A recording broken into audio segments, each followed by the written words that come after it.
ಚಿಕ್ಕನಾಯಕನಹಳ್ಳಿಯಲ್ಲಿ ಅಂಗನವಾಡಿ ಕಾರ್ಯಕರ್ತೆಯರು ಹಾಗೂ ಸಹಾಯಕಿಯರ ವಿವಿಧ ಬೇಡಿಕೆಗಳ ಈಡೇರಿಕೆಗೆ ಆಗ್ರಹಿಸಿ ಇದೇ ಆಗಸ್ಟ್ 25ರಂದು ತುಮಕೂರು ಜಿಲ್ಲಾಧಿಕಾರಿ ಕಚೇರಿ ಎದುರು ಪ್ರತಿಭಟನೆ ನಡೆಸಲು ಕರ್ನಾಟಕ ರಾಜ್ಯ ಅಂಗನವಾಡಿ ಕಾರ್ಯಕರ್ತೆಯರ ಮತ್ತು ಸಹಾಯಕಿಯರ ಫೆಡರೇಷನ್ ಎಐಟಿಯುಸಿ ನಿರ್ಧರಿಸಿದೆ ಎಂದು ಪತ್ರಿಕಾಗೋಷ್ಠಿಯಲ್ಲಿ ಸಂಘದ ಅಧ್ಯಕ್ಷೆ ಎಚ್ಎನ್ ಕಲಾವತಿ ತಿಳಿಸಿದರು.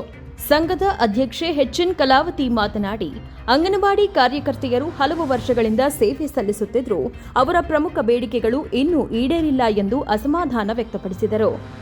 ಕನಿಷ್ಠ ವೇತನ, ಪಿಂಚಣಿ, ಋತುಚಕ್ರ ರಜೆ ಹಾಗೂ ಗ್ರ್ಯಾಚ್ಯುಟಿ ಸೇರಿದಂತೆ ವಿವಿಧ ಬೇಡಿಕೆಗಳನ್ನು ಸರ್ಕಾರ ಈಡೇರಿಸಬೇಕು ಎಂದು ಅವರು ಒತ್ತಾಯಿಸಿದರು. ಅಂಗನವಾಡಿ ಕೇಂದ್ರಗಳ ಜವಾಬ್ದಾರಿಯ ಜೊತೆಗೆ ಕಾರ್ಯಕರ್ತೆಯರನ್ನ ಬಿಎಲ್ಒ ಸೇರಿದಂತೆ ಇತರೆ ಇಲಾಖೆಗಳ ಹೆಚ್ಚುವರಿ ಕೆಲಸಗಳಿಗೆ ನಿಯೋಜಿಸಬಾರದು. ಅಂಗನವಾಡಿ ಕಾರ್ಯಕರ್ತೆಯರು ಮತ್ತು ಸಹಾಯಕಿಯರ ಮೇಲೆ ಹೆಚ್ಚುವರಿ ಕೆಲಸದ ಹೊರೆ ಹೇರಬಾರದು ಎಂದು ಸಂಘ ಆಗ್ರಹಿಸಿದೆ.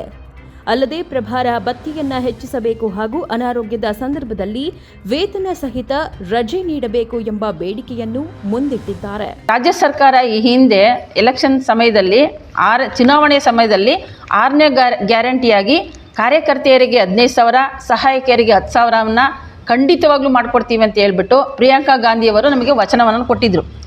ಈಗ ಸರ್ಕಾರ ರಚನೆಯಾಗಿ 3 ವರ್ಷ ಆಗ್ತಾ ಬಂದರೂ ಕೂಡ ಅದ್ರ ಬಗ್ಗೆ ಅವ್ರು ಯಾವುದೇ ಥರದ ಚಕಾರ ಎತ್ತುತ್ತಿಲ್ಲ, ಮಾತಾಡ್ತಿಲ್ಲ, ನಮ್ಮ ಸಮಸ್ಯೆಗಳನ್ನು ಬಗೆಹರಿಸ್ಕೊಡ್ತಾ ಇಲ್ಲ. ಅದನ್ನು ನಾವು ಫಸ್ಟು ಅದನ್ನು ಜಾರಿಗೊಳಿಸಬೇಕು. ಯಾಕಂದರೆ ಅವರ ಒಂದು ಅಧಿಕಾರಾವಧಿ 2 ವರ್ಷ ಐತೆ. ಅಟ್ಲೀಸ್ಟ್ ಈಗಲಾದರೂ ಅವರು ಕಣ್ತಿರೋದು ನೋಡಿ ನಮ್ಮ ಕಾರ್ಯಕರ್ತೆಯರ ಒಂದು ಸಂಕಷ್ಟನ ಈಡೇರಿಸಿ ಅಂತ ನಾವು ಅವರ ಗಮನಕ್ಕೆ ತರ್ತಾ ಇದ್ದೇವೆ. ಮತ್ತು ಕನಿಷ್ಠ ವೇತನ, ಎಂಥ ಕೆಲಸ ಮಾಡ್ತಿದ್ದವ್ರಿಗೂ ಒಂದು ವೇತನ ಒಂದು ನಿಗದಿ ಮಾಡಿರ್ತಾರೆ. ಆದರೆ ನಮಗೆ ಯಾವುದೇ ಥರದ ಕನಿಷ್ಠ ವೇತನನೇ ಇಲ್ಲ.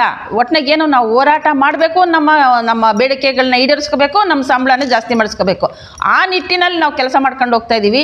ಈ ಒಂದು ಅಂಗನವಾಡಿ ಕೆಲಸ ಅಲ್ದಲೇ ನಮಗೆ ಬೇರೆ ಬೇರೆ ಇಲಾಖೆಗಳ ಕೆಲಸಗಳು ಕೊಟ್ಟಿದ್ದಾರೆ. ಅದಂತೂ ನಮ್ಮ ಕೈಲಿ ತುಂಬ ಸಮಸ್ಯೆಗಳಾಗ್ತಾ ಇದ್ದಾವೆ. ಈಗ BLO ಕೆಲಸ ಅದರಲ್ಲಿ ತಗೊಳ್ಳಿ. BLO ಕೆಲಸ ನಮ್ಮ ತಾಲೂಕಲ್ಲಿ 180 ಜನ ಕಾರ್ಯಕರ್ತೆಯರು BLO ಕೆಲಸ ಮಾಡ್ತಿದ್ದಾರೆ. ಅವರಿಗೆ ಕೇಂದ್ರದ ಕೆಲಸ ಮತ್ತು BLO ಕೆಲಸ, ಈ SRI ಇದನ್ನು ಕೊಟ್ಟಿದ್ದಾರೆ.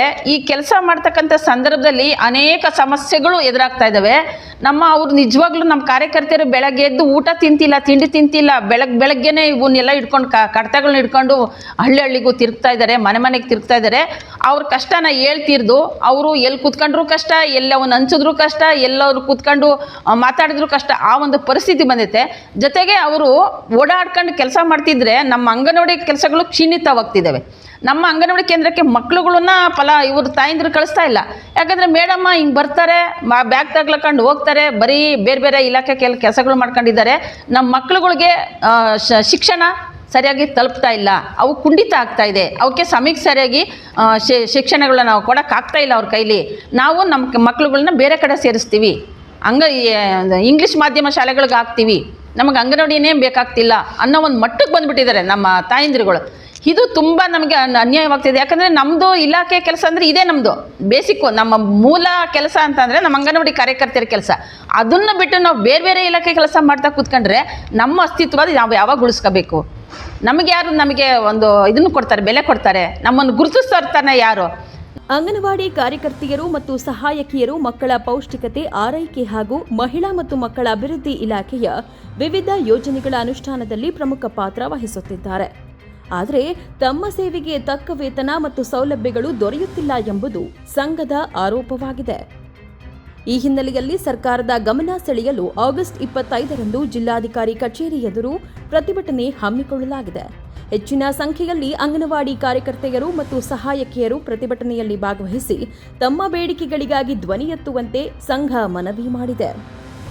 ಸರ್ಕಾರ ಕೂಡಲೇ ಬೇಡಿಕೆಗಳನ್ನು ಪರಿಗಣಿಸಿ ಅಂಗನವಾಡಿ ಕಾರ್ಯಕರ್ತೆಯರು ಮತ್ತು ಸಹಾಯಕಿಯರ ಸಮಸ್ಯೆಗಳಿಗೆ ಪರಿಹಾರ ಕಲ್ಪಿಸಬೇಕು ಎಂಬುದು ಸಂಘದ ಪ್ರಮುಖ ಒತ್ತಾಯವಾಗಿದೆ. ಪತ್ರಿಕಾಗೋಷ್ಠಿಯಲ್ಲಿ ಸಂಘದ ವಿವಿಧ ಪದಾಧಿಕಾರಿಗಳು ಉಪಸ್ಥಿತರಿದ್ದರು. ಜಾಕಿರ್ ಖಾನ್, ಪ್ರಗತಿ ಟಿವಿ, ಚಿಕ್ಕನಾಯಕನಹಳ್ಳಿ.